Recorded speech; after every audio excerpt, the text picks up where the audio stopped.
Ramzan sugar mill में हमजा शहबाज शरीफ की एक और पेशी के बाद मियां हमजा शहबाज शरीफ ने मीडिया नुमाइंदान से खसूसी गुफ्तगू करते हुए कहा, इमरान खान ने जितनी इनिंग्स खेलनी थी खेल ली, अब अपोजिशन गुगली करेगी और हुकूमत क्लीन बोल्ड होगी। इमरान खान जलसों में अजीब बातें करते हैं, उन्हें पिम्स अस्पताल में अपना चेकअप कराना चाहिए। उन्हें मजीद क्या कहा जानते हैं उन्हीं की जुबानी।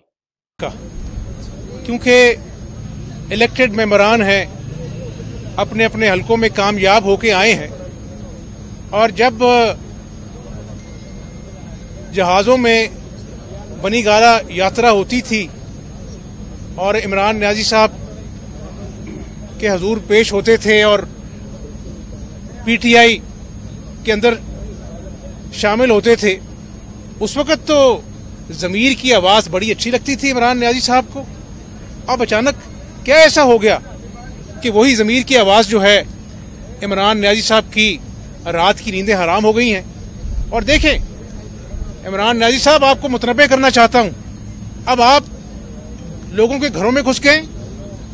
कभी कहते हैं कि लोगों की शादियां नहीं हो सकती, बच्चों की, लोगों के बच्चे स्कूल नहीं जा सकते।